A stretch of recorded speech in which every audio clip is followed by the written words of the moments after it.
Camarades peuple d'Afrique, citoyens du monde, mes chers frères et sœurs.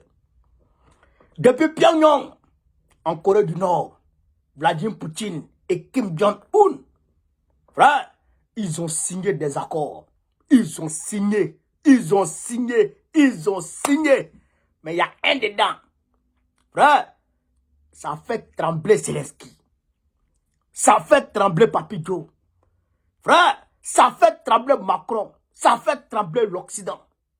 Camarades d'Afrique, je vais vous laisser écouter ici la conférence de presse conjointe entre Poutine et Kim Jong-un après leur séance de travail et après leur signature de contrat.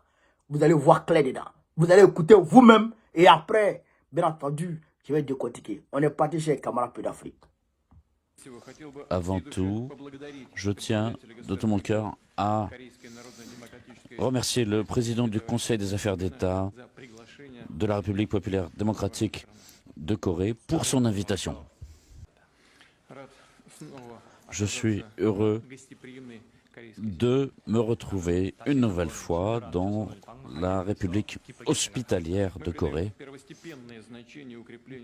et j'accorde une importance primordiale au renforcement des relations de partenariat entre la Fédération de Russie et la République populaire démocratique de Corée. À la base de ces relations s'établissent une histoire commune. Je rappelle que l'Union soviétique avait joué un rôle essentiel dans la libération de la péninsule coréenne de l'impérialisme japonais. Et cette année, nous célébrons le 75e anniversaire de la signature du premier traité d'amitié et de coopération entre nos deux pays. Nous avons soutenu le peuple coréen dans cette guerre de libération nationale dans les années 1950-1953.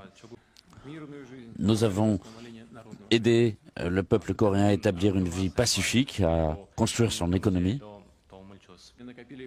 Par la suite, nous avons accumulé, dans les décennies qui ont suivi, une expérience de partenariat qui est réussie.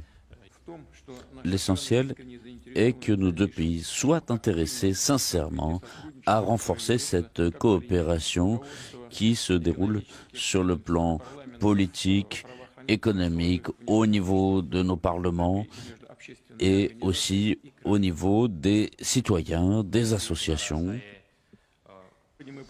Aujourd'hui, nous avons une discussion tout à fait approfondie sur tous les domaines de notre coopération. À l'issue de ces discussions, nous avons signé un nouveau traité de coopération stratégique globale. Ce traité fixe les objectifs, les grandes orientations du renforcement de notre coopération à long terme. Cela concerne les échanges au niveau politique, d'investissement et économique, sur le plan culturel et aussi sur le plan de la sécurité. Je suis bien d'accord que c'est un document essentiel qui constitue une avancée dans nos relations. Nous n'allons pas nous arrêter au point où nous en sommes, mais nous allons passer à un niveau nettement supérieur. En ce qui concerne le volume de nos échanges, pour l'instant les chiffres sont modestes, mais nous voyons une dynamique qui est positive. En 2023, ce volume des échanges a augmenté de 9%. Pour les 5 premiers mois de cette année, cette augmentation a été à hauteur de 50%. Nous avons une commission intergouvernementale qui fonctionne très bien. Très bien.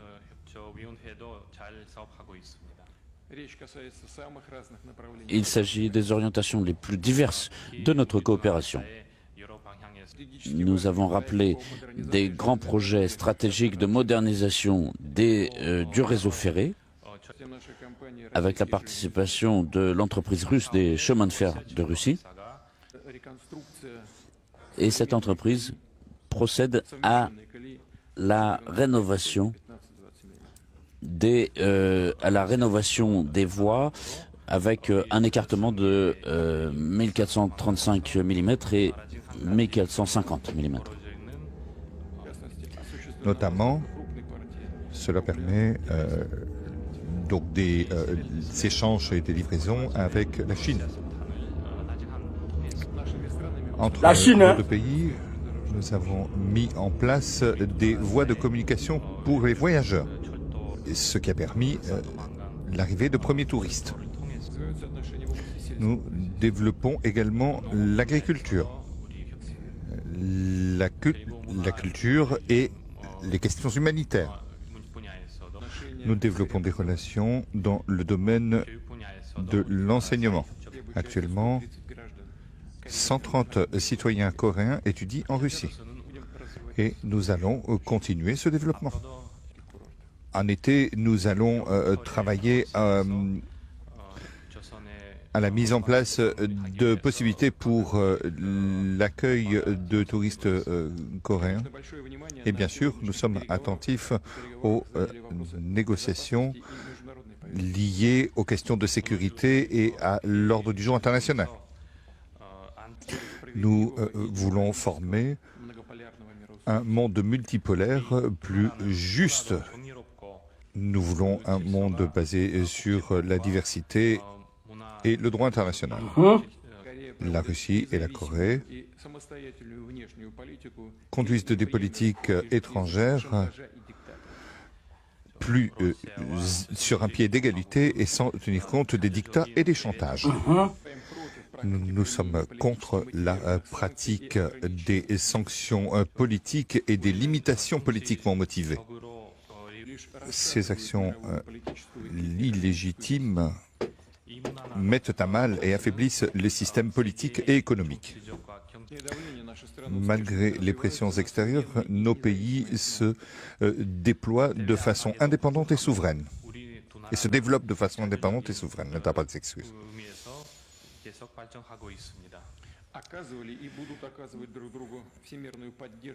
Nous nous soutiendrons l'un les autres comme de bons voisins et de bons amis. Nous poursuivons la résistance aux sanctions comme instrument utilisé par l'Occident pour préserver son hégémonie dans le domaine politique, économique ainsi que dans d'autres domaines. Dans ce contexte, je note que les systèmes de régime du Conseil de sécurité basés sur les pressions américaines et occidentales doivent être réformés. Nous voyons une propagande très agressive, notamment dans la région de l'Asie, au nord-est de la région asiatique. Nos évaluations sont nos opinions sur les questions liées à l'escalade politique correspondent.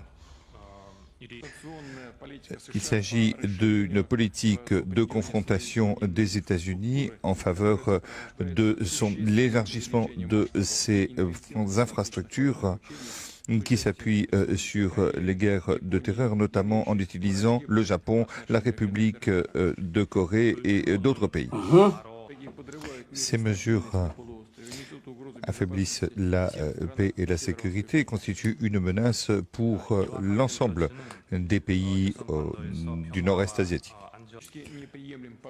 Il est catégoriquement inacceptable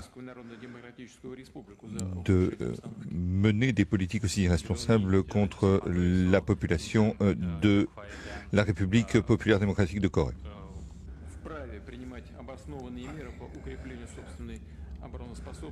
Qui a parfaitement le droit de prendre les mesures nécessaires pour sa protection et sa sécurité. Ça, c'est clair. La Russie est prête à poursuivre ses efforts diplomatiques pour pouvoir limiter les risques de conflits armés sur la péninsule coréenne en faveur de davantage de sécurité.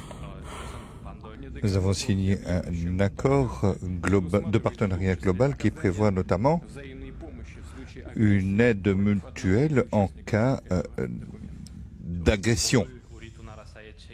J'attire l'attention sur l'action des États-Unis et d'autres pays de l'OTAN s'agissant de la modernisation du système d'armement et de l'octroi de la livraison d'armement, notamment de l'avion F-16, pour frapper le territoire de la Fédération de Russie. C'est non seulement une annonce, mais nous voulons prévenir. C'est un avertissement. S'il s'agit là d'une violation de la part des pays occidentaux et d'une limitation des prérogatives internationales.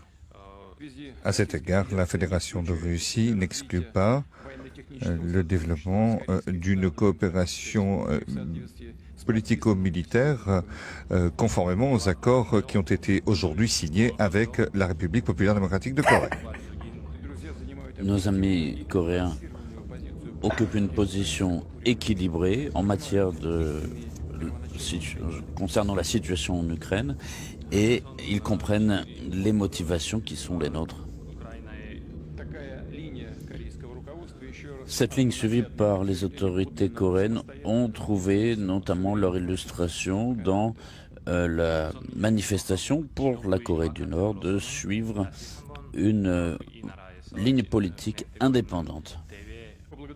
Je tiens à remercier nos amis coréens et en particulier le camarade Kim Jong-un pour leur aide, notamment auprès des enfants blessés lors de l'opération militaire spéciale et qui ont été accueillis dans un camp de vacances en Corée du Nord. Nous apprécions plus au point ce geste généreux de préoccupation et de souci. En conclusion, je tiens encore une fois à remercier le camarade Kim Jong-un et tous nos amis coréens pour leur accueil chaleureux et le travail fructueux qui a été mené. Je suis convaincu que les discussions d'aujourd'hui contribueront au développement des relations d'amitié et de partenariat entre la Fédération de Russie et la République populaire démocratique de Corée dans tous les domaines. Cher camarade Kim Jong-un, vous êtes attendu à Moscou pour une visite officielle.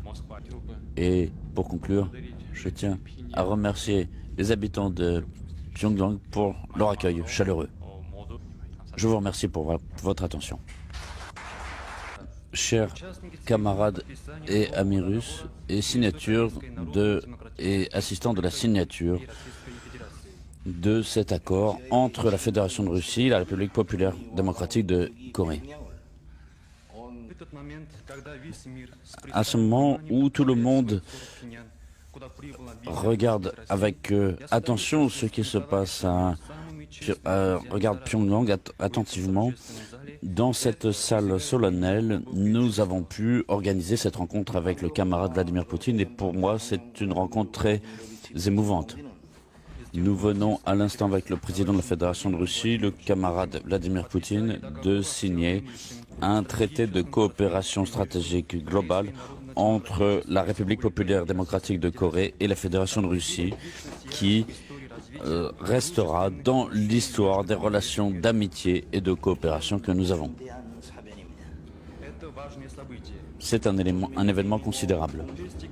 Je ressens de la fierté en voyant qu'en tant que président du Conseil des affaires d'État de la République populaire démocratique de Corée, d'avoir pu rencontrer le président de la Fédération de Russie, le camarade Vladimir Poutine, de voir une grande attention accordée à cet événement important pour nos deux pays, pas seulement pour l'actualité présente, mais aussi pour l'avenir.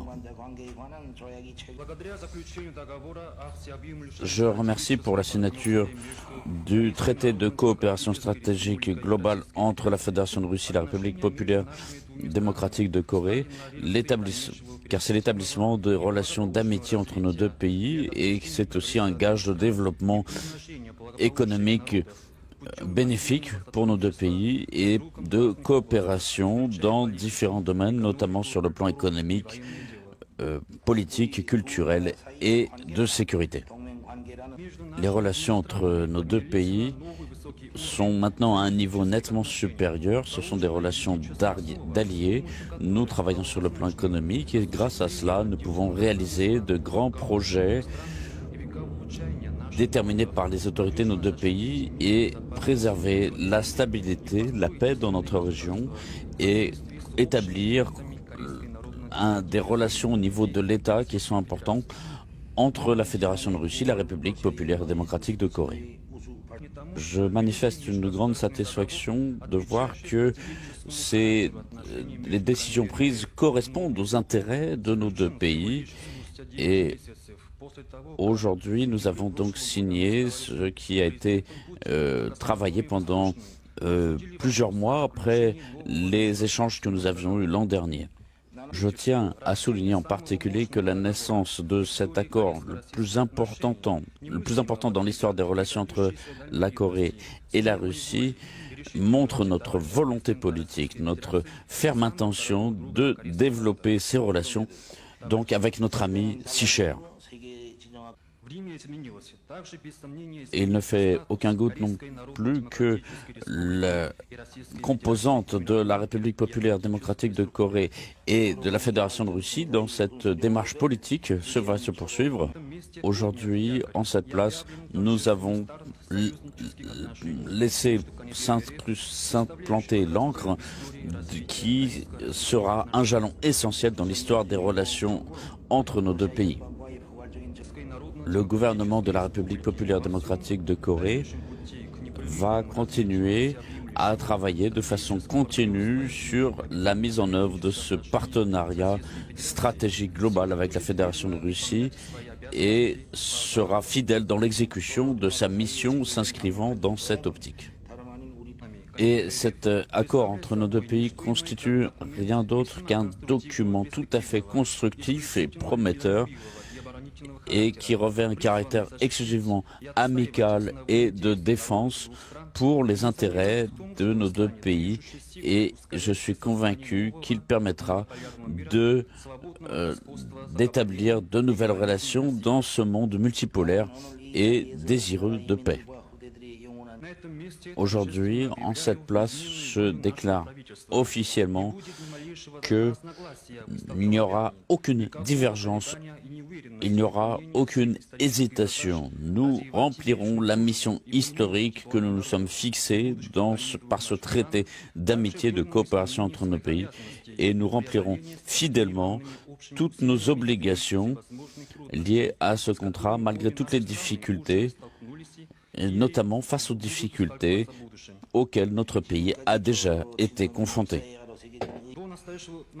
Jusqu'à maintenant, nous avions eu des documents que nous avions signés et qui étaient entrés dans l'histoire des relations entre la Russie et la Corée. Il y a eu des cérémonies officielles qui avaient été organisées. Mais ce que je tiens à dire aujourd'hui, c'est que j'espère que notre cérémonie de signature sera un élément essentiel, un jalon historique sur la voie du développement de nos relations entre la Corée et la Russie pour des siècles. Cela nous promet un avenir plus radieux pour les peuples de nos pays. Je souhaite à notre peuple sage la gloire et la victoire et aux camarades Poutine. Je voudrais le remercier de la signature de ce traité. Merci de votre attention. Camarades, vous avez écouté et vous avez entendu. J'ai voulu vous faire écouter toute la conférence de presse pour que les gens n'utilisent pas les choses, les sortir de leur contexte et puis vous manipuler. Parce qu'aujourd'hui, là, frère, la manipulation sur les réseaux sociaux, on ne peut pas. La manipulation des médias, là, il va falloir qu'on vous explique les choses dans c'est-à-dire que nettement et clairement. Vous avez entendu? Traité d'assistance mutuelle en cas d'agression. Frère, et Poutine, il situe le contexte. Il dit les États-Unis vont livrer des armes, notamment des F-16 à l'Ukraine pour frapper le territoire russe en profondeur. Les Occidentaux disent qu'ils vont fournir des armes à l'Ukraine pour frapper le territoire russe en profondeur. Il dit si ça arrive là, lui, il n'hésitera pas à faire rentrer l'accord là en action.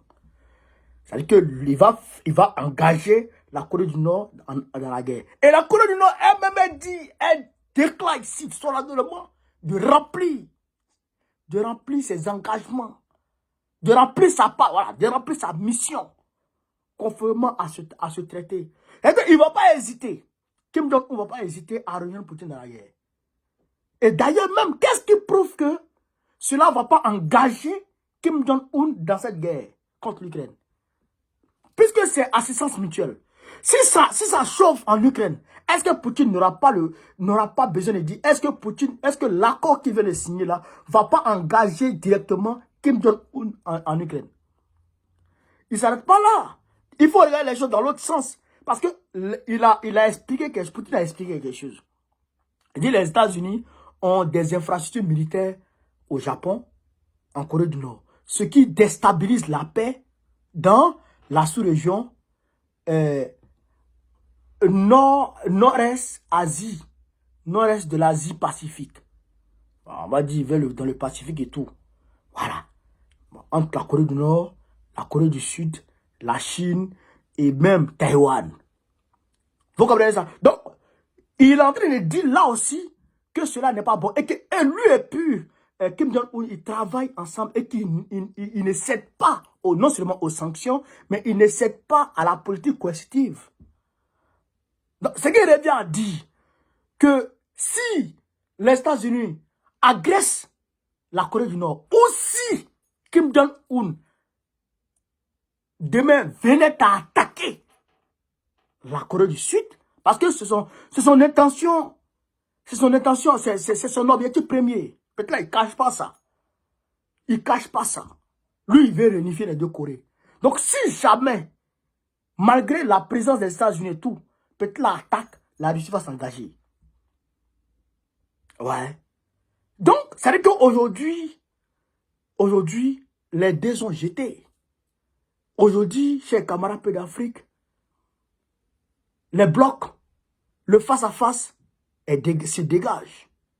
Et les choses se précisent.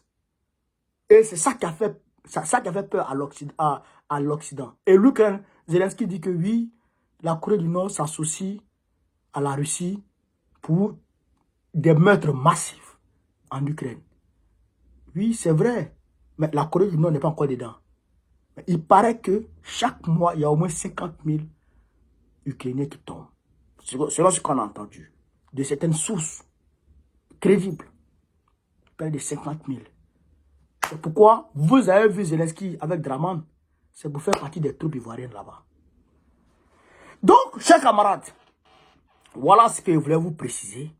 Vous avez écouté la conférence de presse. Vous-même, vous avez entendu. Ça a été traduit en français, en russe d'abord, et puis en coréen. Et vous avez entendu. C'est comme ça maintenant, on va vous donner l'information. On ne va plus aller sur... Non. On va aller à la source maintenant pour vous donner l'information. C'est de ça qu'il s'agit. Chers camarades d'Afrique, partagez au maximum la vidéo. Mettez-la partout à travers le monde entier. Sur ce, vive l'Afrique libre. Vive le panafricanisme. Vive tous les présidents panafricains. Gbagbo, président de Côte d'Ivoire en 2025. Rendez-vous le samedi 29 juin 2024. Place Trocadéro, ambassade de Côte d'Ivoire pour la grande marche pour la réinscription du nom de Gbagbo sur la liste électorale. On est ensemble.